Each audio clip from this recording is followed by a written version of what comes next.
Welcome, everyone. Let me put up my PowerPoint. So let me share my screen.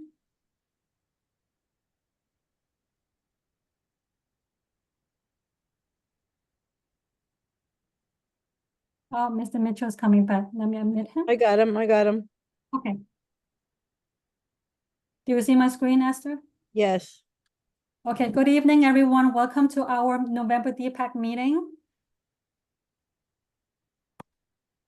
So let's go over the meeting norms. We try to start and end on time, one voice when speaking. This is a safe space to speak. 1, 2, 3, and then me. So if you already spoke, allow three other people to speak before you speak again. We respect all views.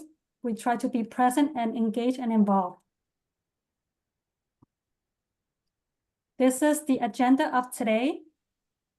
We have, we're going to introduce our newly elected DPAC members. We have Superintendent Dr. Dantona here. We have our Deputy Superintendent joining us later, and we have our CEC President, Eden Rubenstein. And then we also invited Tabell Rees from Elevate Education, who will be coming and telling a little bit about his product. And then we're going to go over the PowerPoint and talk about the DOE external email accounts and the Title I 1% set aside and the bylaws. So Title I PAC members, we have Christopher Mitchell, our chairperson. He has been with us for a while now. And we have some new members who joined us last month. Welcome, Catherine, and welcome, Crystal, for joining our DPAC member team.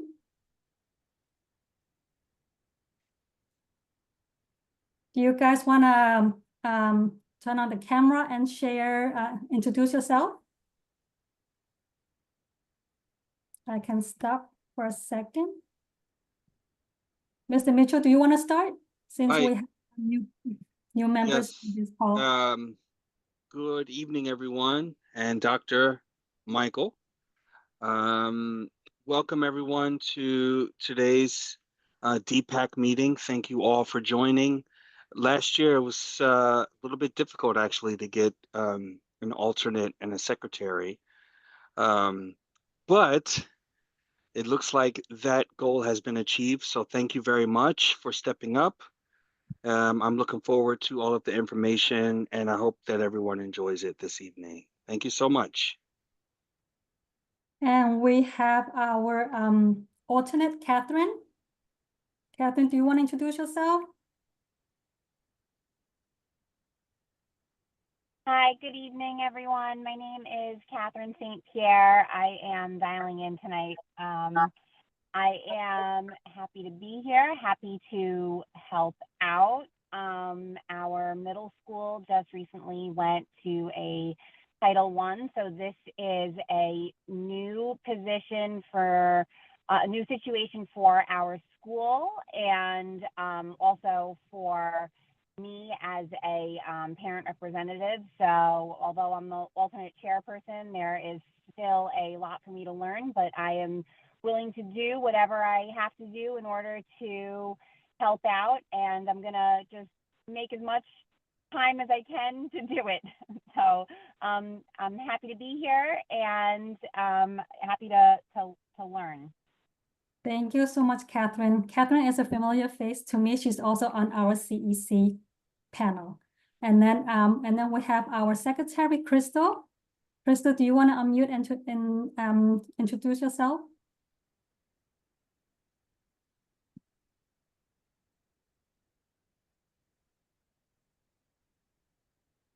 I think the Crystal that's on there is not me. It's a different Crystal. Oh, I'm Crystal Lai. I'm not Crystal Gonzalez. I'm a different Crystal. Okay. Okay. Yeah. Okay. Then we'll introduce Crystal on our next meeting or later if she jumps on the call. Okay, let me go back to my PowerPoint. So we introduced our PAC members. Now we have a full, PAC. So I'm very, very excited to be working with these amazing members.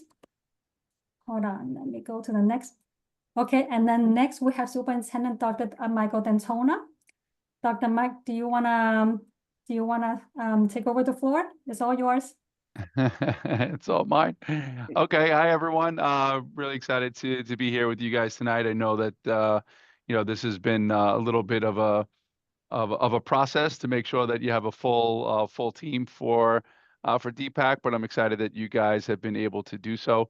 One of the things that I will certainly do moving forward for you guys, as I do with President's Council, as well as our CEC and DLT, is to share with you some of the things that are happening in the district, to make sure that you guys are aware of the current state, and what's coming up in terms of events and activities. In fact, we do have an event that's happening simultaneously to this, in the form of a special education training that's being delivered by one of our team members.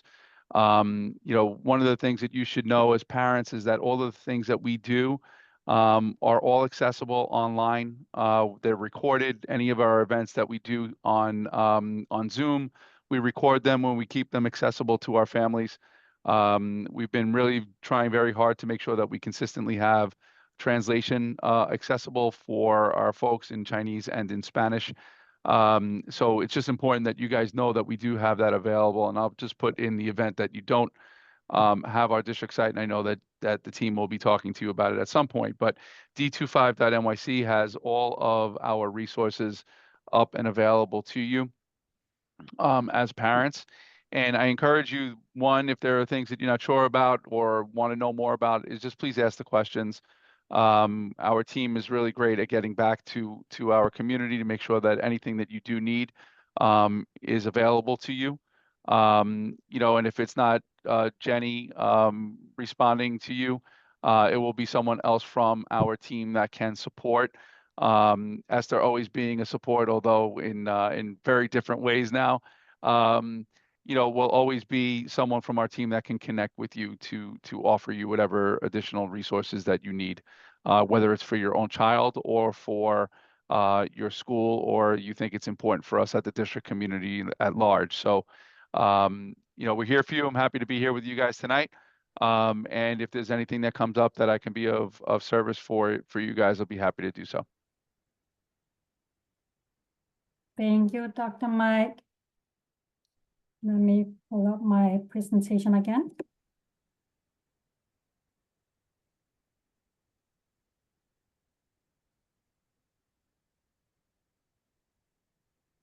So I know our Deputy Superintendent, Mr. Saran, said he will stop by. He is attending another parent event right now, but let's see if he's gonna go stop by, and then we can say hi to all of you.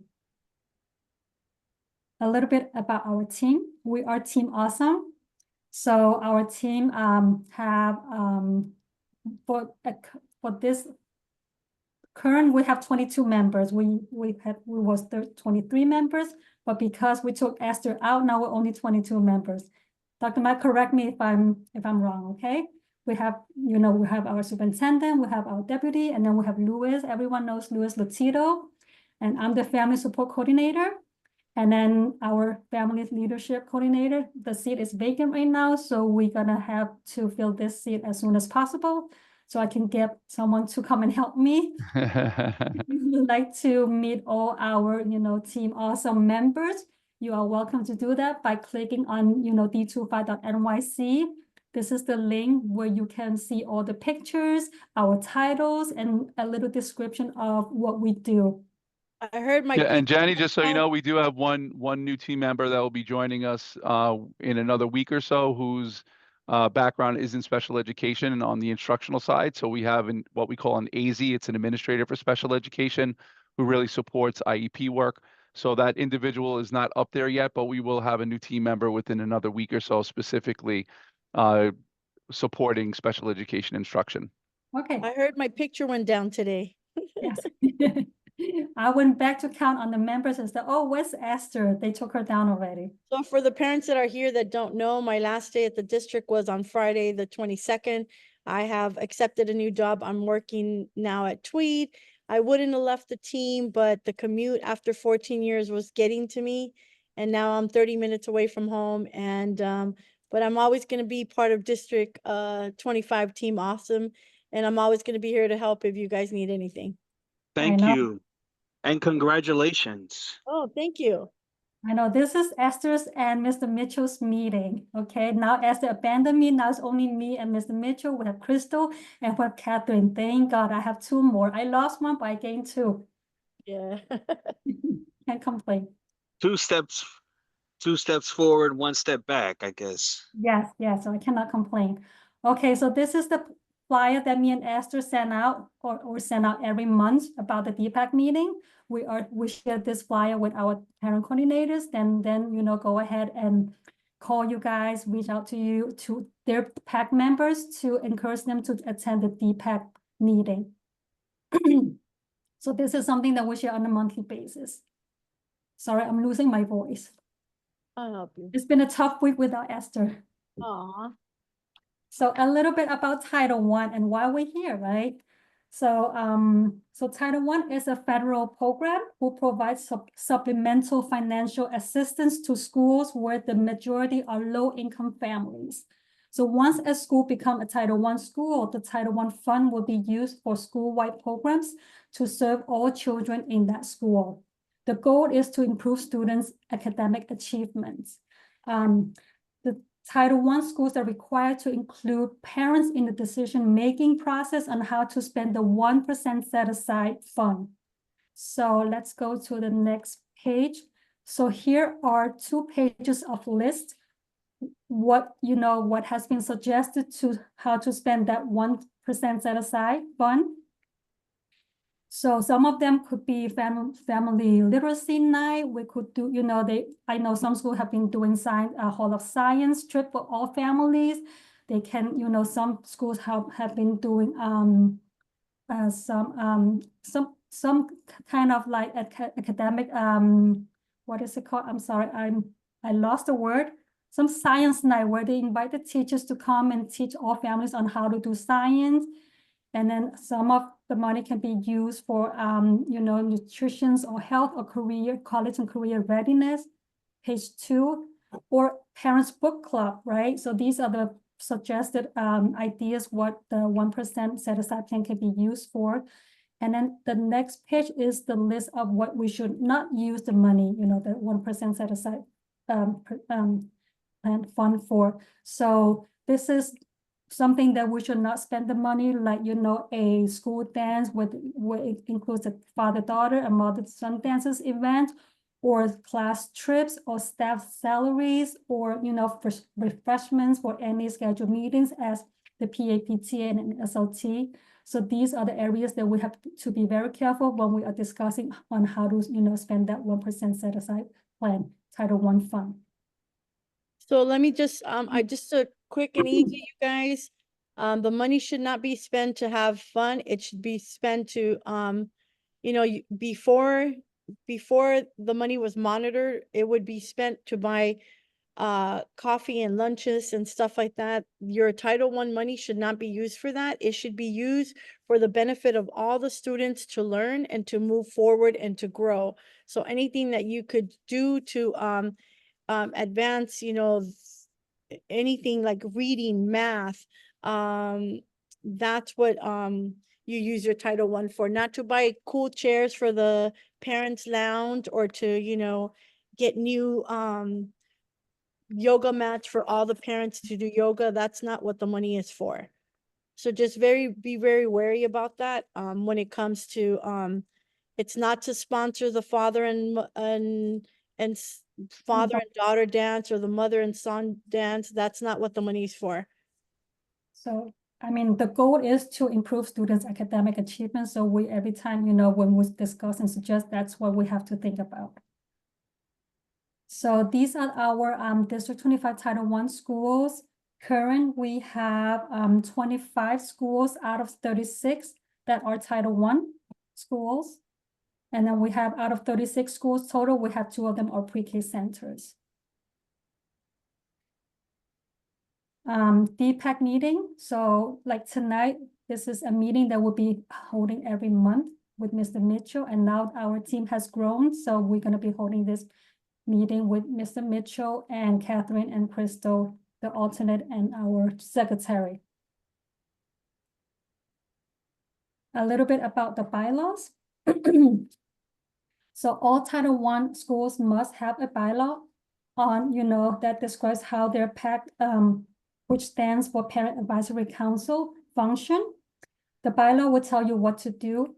So in the beginning of the school year, our PAC members should review the bylaws. For any changes of the bylaw, it must be brought up for a vote to the entire school community before any amendments are made. Our member are suggested, the terms of our member should also be clear on the bylaw, but it is suggested that our members have a 2 years term. This year, this way we don't have to be electing, running the Title I election every year for our members. So let me just so you know that PAPTA is for 1 year only. Yeah, So at the end of the school year in May, there's elections for the upcoming school year. It is now the PAC, if your school is a Title I, to decide whether they're going to do it on a yearly basis or on 2 years. Most of the PACs have decided to do 2 years, so they wouldn't have to worry about recruiting new parents to go ahead and do. The bylaws should also state what is the purpose of your school to go ahead and have. And they're very easy. There's a template. You just follow the template, fill in the blank, and you could go ahead and have your your bylaws that way. You also want to make very clear that you're having 10 meetings a year. And that is usually piggybacked from the PAPTA. As soon as the PAPTA finishes, you go up and you report. And it's not going to be a long meeting. You're just going to say, hey, this is Esther from your PAC. I just attended the district meeting. This is the information that's shared. This is what we're doing. We got, I don't know, $50,000, whatever amount you got. And this is what we're thinking of spending the money here at the school. If you have any suggestions, that's how your meeting should go. It's not a long meeting. You're just basically reporting, and your job is to educate your community that your Title I and what the Title I money is being spent and used for. Okay, thank you, Esther. So as Esther mentioned, PAC members should have 10 meetings in the school year, and it is suggested to have the PAC meeting after the PTA meeting, so we can have it as a one meeting. Parents only need to attend one day for both meetings, and this is also where you can get the most, participants. And DPAC members, DPAC chairperson and alternate are also invited to attend city PAC meetings where they get, get more information and turnkey to the other Title I schools and PAC members during this meeting. Let me go to the next. Okay, I'm going to talk a little bit about the DOE external emails. So this is a new program that rolled out in January 2024. All PAPTA parent leaders and PAC members should have a DOE external emails. Your point person is the parent coordinator in your school building. He or she will be the one who will create the external emails for you, and you should already have gotten one. If you have not, please reach out to them, because at this time, parent leaders will no longer have access to their old DOE school